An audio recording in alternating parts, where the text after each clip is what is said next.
Қайырлы күн менің көрермендерім, мен бүгін етті пирогын әзірлеймін. Менің рецептім сіздерге ұнаса, лайк басып, тіркеліп, комментарий жазып кетіңіздер. Айранымызға қопсытқышты салып, жақсылап тұрып араластырамыз. Қопсытқыш әбден араласқанымызша, менің де мынау қолдың айраны, магазиннің айранында болады. Енді осыны жақсылап араластыра береміз. Сары майды холодильниктен шығарып, бөлме температурасындағы майды қосу керек. Менде сәл қаттырақ болып қапты. Енді осыны жақсылап тұрып араластырамыз, езіп тұрып. Алдын ала шарып қойсаңыздар жақсы болады майды. Енді осы сұйықтығымызға жұмыртқамызды салып, жақсылап араластыра береміз. Бізде майымыз әлі іртіктеу болып тұр. Міндетті түрде алдын ала майды шарып қойыңыздар. Мен ұмытып кетіппін. Менде сәл қаттылау болып қалды. Енді осы ерігенше жақсылап араластыра берем.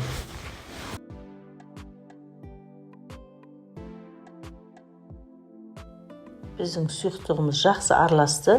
Айранымыз көпіршіктеніп көтеріліп қалды. Енді сонда көтерілген кезде ұнымызды салып, жақсылап бір қалыпты араласқанша шпательдің көмегімен араластыра береміз. Сөйтіп қамыр жасаймыз. Өздеріңіздің ыңғайларыңызға қарап, қолмен араластырсаңыздар да болады. Мен осы шпательмен жақсылап араластырып аламын, сосын қолмен жақсылап тұрып илеп аламын. Біздің қамырымыз дайын болды. Міне осылай қолға жабыспайтындай болу керек. Қамырымызды енді осындай пищевой пленкамен осылай жақсылап тұрып орап тастаймыз. Пакет болса пакетке де болады. Бір жарты сағатқа қойып қоямыз, әбден үйі қанғанша. Қамырымыздың үйі қанғанша мен осы екі пиязымды жақсылап майдалап турап аламын.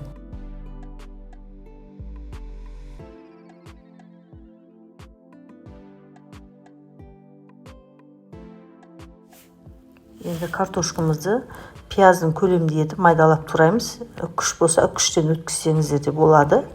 Өздеріңіз ыңғайына қарап турай бересіздер.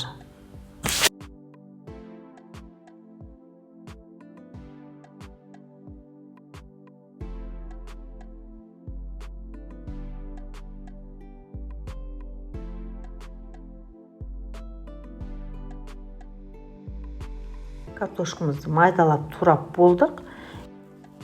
Енді фаршымызға жаңа дайындап тураған пиязымызды, картошкамызды саламыз.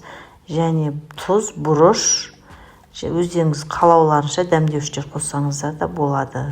Осыларды жақсылап тұрып енді араластырамыз.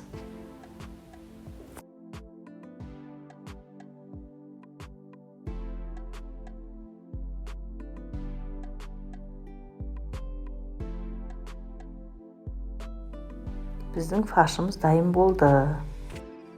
Қамырымыздың үйі қанып әдемі болып тұр. Енді осы біз бір порцияны екіге бөлеміз. Сөйтеміз де зуала жасап алып, 5 минутқа қойып қоямыз қамырымызды.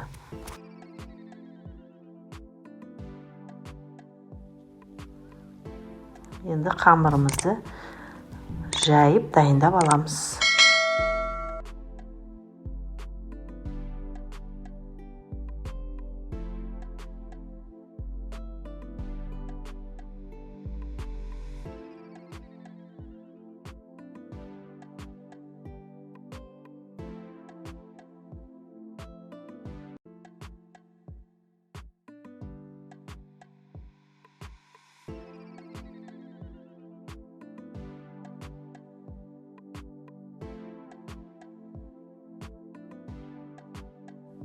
Қамырымызды қатты жұқағып жаймаймыз, әйтпесе қақиып қалады.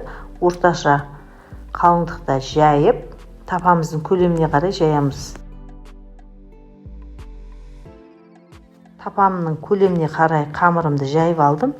Енді пергамент қағазын төсеп, қамырымызды жайып, жаңа дайын болған фарш картошкамызды жайып саламыз.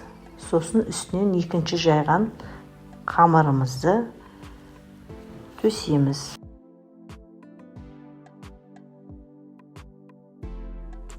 Үлкен ас қасығымызбен қамырдың шет-шетіне орын қалдырып, осындай бәрін жайып саламыз біркелкі етіп.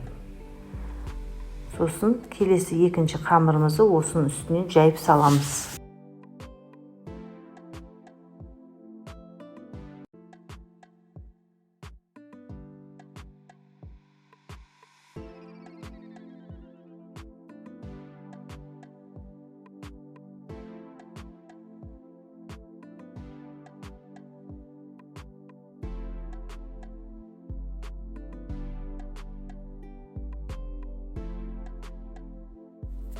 Қамырымызды жайып салғаннан кейін осылай шетін өріп шығамыз.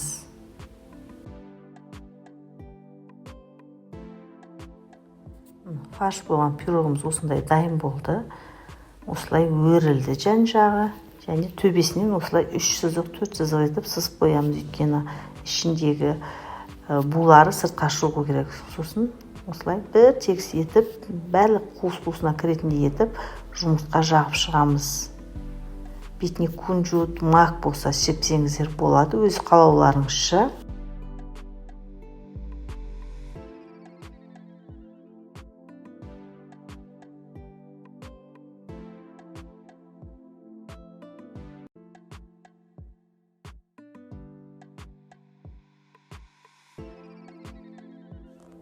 Бәріне бір тегіс етіп жағып шықтым. Енді кунжутымызды сеуіп жатырмын. Ол кейбіреулер ұнатпайды кунжут, мак дегендер, сол үшін өз қалауларыңызша. Енді дайын болған пирогымызды 150 градусқа 30-40 минутқа салып пісіріп аламыз. Біздің пирогымыз дайын. Міне осындай әп-әдемі сүп-сүйкімді болып дайын болды. Енді Алла қаласа бала шағамызбен отырып кешкі асқа осыны жеп аламыз. Сіздер де өз балдарыңызға, жолдастарыңызға жасап берсеңіздер болады. Менің рецептім сіздерге ұнаса, лайк басып, комментарий жазып, тіркеліп кетіңіздер. Ал енді бәрімізге ас болсын.